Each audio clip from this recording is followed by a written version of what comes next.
Bonjour mes amis investisseurs, bienvenue à cette nouvelle vidéo où je vais raconter les débuts de mes investissements. J'ai fait cette petite vidéo pour participer du carnaval d'articles et des vidéos de l'épargne maîtrisée. L'épargne maîtrisée, c'est un blog de finances construit par Alex qui fait partie de ma formation Insider. Dans son blog, vous allez trouver beaucoup de sujets et vous allez trouver des autres personnes qui partagent aussi les débuts de ces investissements. Je vous invite à cliquer sur les liens dans la description de cette vidéo pour connaître son blog. N'oubliez pas que dans la description aussi, vous avez les principaux liens qui ramènent jusqu'à mon site et les liens de préinscription pour ma formation Insider. Maintenant, les places sont fermées, mais dans quelques semaines, il y aura des nouvelles places. Donc, vous pouvez faire votre préinscription maintenant. J'ai commencé à investir en 2011. Donc, maintenant, ça fait exactement 11 ans que j'ai fait des investissements. J'ai commencé à investir au marché brésilien. C'est pas une nouveauté pour tout le monde et mon accent laisse ça bien clair que je suis brésilien. En 2011, j'étais à l'école d'ingénieur, je faisais un stage et donc c'est à ce moment que j'ai commencé à investir sur les obligations et sur les actions brésiliennes. À l'époque, j'ai passé par une situation très difficile, mais aujourd'hui, je vois que cette expérience, elle était vraiment merveilleuse parce que j'ai vécu une période de baisse de 4 ans sur les marchés brésiliens. Vous allez voir les graphiques que je partage sur l'écran maintenant. Entre 2011 et 2015, les marchés brésiliens ont perdu 46% pendant que la bourse américaine et même la bourse européenne faisaient que monter. Évidemment, à cette époque, j'avais pas beaucoup d'argent. J'investissais avec les biais géographiques. J'étais au Brésil, je connaissais les sociétés brésiliennes et donc j'investissais sur la bourse brésilienne. Il faut pas oublier que la bourse brésilienne, elle est à la taille de 2% du marché mondial. La bourse française a la taille de 3% du marché mondial. Donc la différence, elle est pas énorme quand même.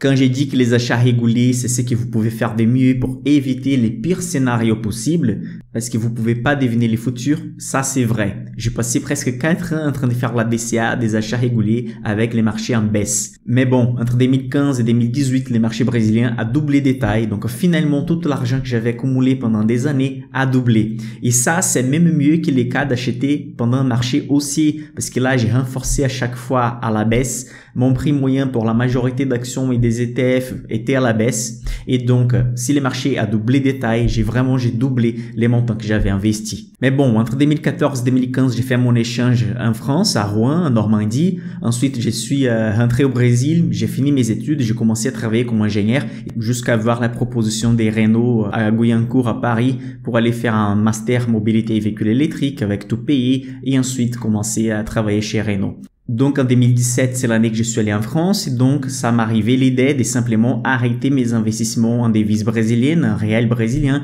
pour investir tout en euros. Déjà parce que la bourse brésilienne est très volatile, c'est un pays sous-développé, et aussi pour éviter la double imposition. Donc j'ai fait un très bon choix parce que je pouvais pas deviner, mais la devise brésilienne elle est tombée presque des 50% entre 2018 et 2021. Donc l'effet d'avoir doublé l'argent entre 2015 et 2018 avec la hausse du marché brésilien et l'effet d'avoir remplacé la devise brésilienne par la devise européenne, l'euro. Donc, j'ai fait 50% des rentabilités. Évidemment que ça, je pouvais pas deviner. Mais une chose est claire, les pays sous-développés ont une inflation plus élevée et à long terme, la tendance des devises des pays sous-développés, c'est se dévaloriser par rapport aux principales devises du monde. J'ai parlé des obligations aussi. À l'époque, j'ai investi sur la bourse brésilienne et sur les obligations. À l'époque, entre 2011 et 2016, les obligations brésiliennes payaient en moyenne entre 12 et 14% par an. C'est que c'est énorme et c'est assuré par l'État brésilien. Donc, c'est en sorte des fonds euros, mais fonds brésiliens. Et donc, c'est 100% sur l'argent qu'investi dedans. C'était une époque terrible pour les investisseurs de la bourse brésilienne parce que la rente fixe, les fonds rentabilisaient plus que les actions pendant la période des baisses, évidemment. Et donc, pendant cette période, les intérêts étaient super élevés, donc ça valait la peine d'investir aussi sur les obligations brésiliennes. Évidemment que comme un pays sous-développé, il possède aussi une inflation plus élevée. Donc l'inflation à l'époque, je vais vous montrer sur l'écran maintenant, vous allez voir qu'il était entre 4 et 8%. Donc les 12-14% d'intérêt qu'on gagnait avec les obligations, ça sortait 6-7% net par an assuré par l'État. Donc une très bonne rentabilité. Imaginez-vous avoir un livret A ou avoir un LDD qui paye 6 ou 7% net par an. Mais bon, ça existe seulement sur les pays sous-développés avec une inflation élevée. C'est pour ça qu'à l'époque, on disait que le Brésil, c'était les pays des rentiers. Une personne qui avait à 200 000 euros, par exemple, dans la bourse, elle pouvait vivre au Brésil pour le reste de la vie. Il fallait juste placer sur les obligations parce que les intérêts étaient si élevés que ça pouvait payer les coûts de la vie et les dépenses mensuelles. Mais bon, à partir de 2018, j'ai commencé à investir sur les small caps françaises. J'ai fait les diplômes d'analyse financière en 2017 et donc c'est là que je commençais à m'intéresser de plus en plus par les petites sociétés de marché. C'est là que j'ai commencé à acheter Katana, Albioma, Delta Plus, S2I, OB, des sociétés que j'ai déjà montrées, j'ai déjà analysées dans ma chaîne. J'ai fait même une vidéo en 2020 après la baisse de Covid. J'ai fait une vidéo par rapport à ces sociétés et j'ai recommandé l'achat aussi.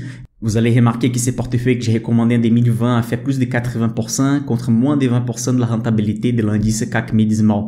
Donc j'ai acheté Katana à moins de 2 €, après j'ai renforcé à 2 € et quelques. Delta Plus, j'ai acheté vraiment pas cher. Alten, parce que j'ai travaillé chez Alten aussi, j'ai acheté l'action à 60 €, après à 80 €. Donc j'ai fait vraiment des très bons achats. À mon avis, depuis que j'ai investi en 2011, il n'a pas eu meilleure année que 2018. En 2018, le marché, il avait en panique, une perte d'une certaine baisse de marché qui arrivait jamais pour aucune raison. Et donc, les small caps avaient une valorisation des 6, 7, 8 comme valeur des ratios des PR. Et les rentabilités, les marges étaient super élevées. Donc vraiment, j'ai profité tout l'argent que j'avais au Brésil pour placer sur les small caps françaises. C'était un bon coup. Depuis, les sociétés, certaines sociétés se multiplient par 2, des autres par 3, comme c'est le cas de Katana ou Albioma, qui j'ai acheté la première fois à 20 € et après, elle est sortie de la bourse à 50. Donc voilà, ma stratégie aujourd'hui, c'est la stratégie small cap value. Ça veut dire que la majorité de mes investissements, que ce soit aux États-Unis, que ce soit sur les marchés français, est fait sur des petites capitalisations. Et pourquoi les petites capitalisations? Parce que simplement, ils ont plus de potentiel.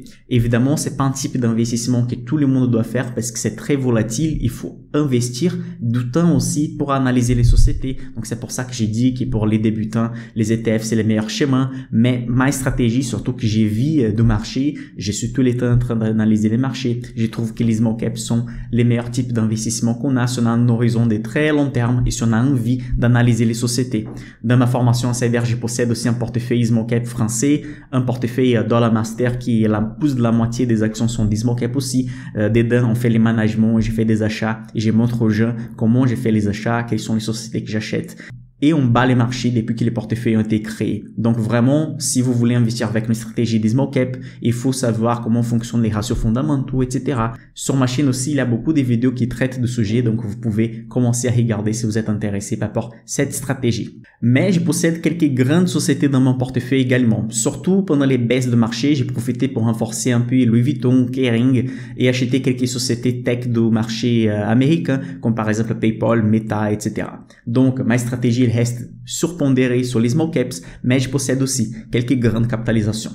Bon, avec la hausse des intérêts, j'ai aussi commencé à investir sur les rates brésiliens. Malheureusement, vous pouvez pas investir dessus. Il faut être brésilien pour pouvoir acheter les rates brésiliens qui payent en moyenne entre 10 et 13% net parce qu'au Brésil, il n'y a pas d'impôt sur les dividendes versés des rates brésiliens. Donc, j'ai profité un peu de la hausse pour investir un peu en réel brésilien à nouveau, mais avec un taux d'intérêt super élevé et qui sûrement dépasse l'inflation européenne. Donc, ça vaut la peine, mais ça représente très peu par rapport au patrimoine que je possède en euros, en actions et aussi j'ai une petite partie sur des crypto-monnaies, mais ça dépasse pas les 4% en moyenne de mon patrimoine. Voilà les petits résumés de comment j'ai commencé à investir, comment c'était mon chemin jusqu'à commencer à investir en Europe et aux États-Unis. Si cette vidéo arrive à 400 likes, je vais faire une vidéo dédiée à toutes mes sources de revenus. Comme ça, je peux partager des astuces pour que vous puissiez aussi avoir plusieurs sources de revenus ou simplement augmenter les revenus que vous avez déjà. Donc, cliquez sur les liens dans la description de la vidéo. Vous pouvez participer aussi de ces défis de raconter comment